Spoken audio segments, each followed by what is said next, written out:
Nakabili ako ng isang pack na chicken wings, aray 17 dirhams. Ay ako bagay kuwan, na lamig ako ngayong maghapon. Talagang ako naglalakad kanina sa lakas ng hangin.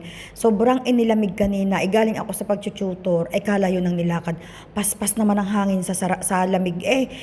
Dumaan muna ako ng supermarket. Ako'y bibili ng maiulam na pwedeng sabawan. Nang ako hindi pa nga nanananghalian at sabi ko sa bahay na lang ako kakain dahil ako'y kinapos sa oras naman sa trabaho.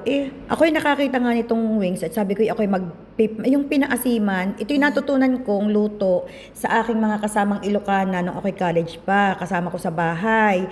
Pero ang inilalagay namin noon ay sariwang sampalok. Since dito naman sa Dubai ay wala ka namang basta mabibiling sariwang sampalok. Meron naman ay bihirang-bihira talaga. Tapos mahal pa, kakaunti 10 dirhams, ay di ka ako na may kalamyas na tuyo. Ay di aking ilalagay na lamang ayon. Nilinis ko muna at bega naman aring pakpak na may mga libag. Yung may mga dilaw-dilaw pa na galing sa yung tinatanggalan nila yan ng pinakabalat. Abay may mga dilaw-dilaw pa tsaka may mga buhok-buhok. Yung balahibo. Ay kakoy akin mo nang lilinisin ng maayos at ay mahirap aring lulutuin. Aring may mga libag na gana rin. May nagtatanong sa akin, gusto daw nilang magluto kaso wala din daw silang kalamyas na tuyo. Abay pwede naman yung mamasita mga kaulam na sinigang mix.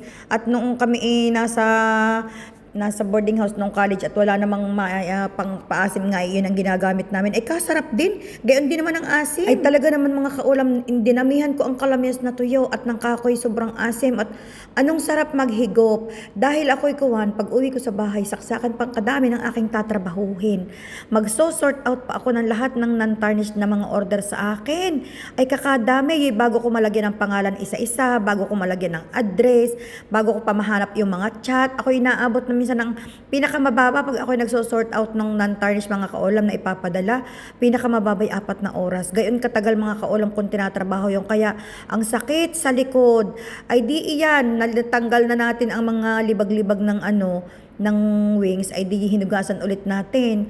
Ngayon atin naman tatanggalan. Bakit ga tayo mga kaulam? Tinatanggal natin yung pinakadulo ng pakpak.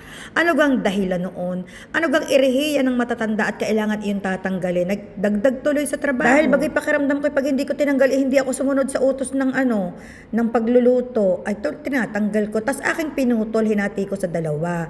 Dahil ang kalahati niyan mga kaulam ay aking ia-adobo at gusto naman ng aking anak sa manok ay adobo at saka tinola, pero ia-adobo ko at napakasarap ng adobong wings talaga mga kaulam. Ay ako'y naggayat na ng 2 sibuyas. Yes mga kaulam, 2 medium na sibuyas dahil gusto ko pag ako'y nagluluto ay sobrang daming sibuyas. Kinukuha ko na yung chance mga kaulam na mura ang sibuyas dito sa UAE. Sa atin na may talagang pag may maliit iayos na sobrang mahal lang sibuyas. At dinamihan ko lalo ang bawang. Tingnan ninyo, nalagyan ko pa ng buong paminta, bawang, sibuyas, kalamyas na tuyo at asin.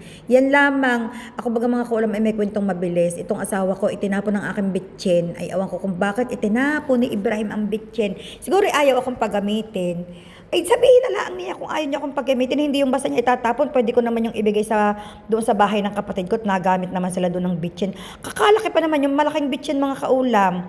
At yun ay binili ko dahil nung narito ang inay. At ang inay mga kaulam gusto na ng pagkain niya may bitchin dahil masarap daw ang lasa. Ay di habang nakasalang ang manok ay hinimay ko na aring beans. Aring beans mga kaulam na ginagamit ko ay yung beans na pang pansit. At masarap ito pag half cook mga kaulam, yung malutong. Malutong-lutong ang pagkaluto. Gustong-gusto ko talaga sa beans, yung malutong ang pagkaluto. Ay di iyan na. Ari mga kaulam ay 20 minutes nang nakulo. Kita ko'y malapit nang lumambot ang pakpak. Ay di kakoy pag lumambot ay ilalagay na natin ang beans. At nang sabay-sabay na ring maluto. Ay di iyan nilagay ko na nga pagkakabango. Mga kaulam naglalasang nung tinikman ko naman mga kaulam ang sabaw naglalasang sinampalukang kambing. Anong sarap. My God. Ako'y i-adjust muna ang lasa at baka ito'y masarap nga ang amoy tapos wala naman palang lasa. Ay di nang mai-adjust ko'y ayos na. Pwede na akong kumain. Ay sinisilip ko ang aking bahaw. Oy, ayos na ayos ito sa bahaw mga kaulam. Ay parutpot naman ang hangin sa labas. Pagkakalamig naman. Ay ayan, ang kalamyas na tuyo. Kita talaga naman ninyong half cook ang ating beans na kakainin. Diyos ko po, Rude. Ay talagang ito na ang sinasabing higop sabaw na naman tayo ngayong gabi. Anong sarap ng ating kain, piho.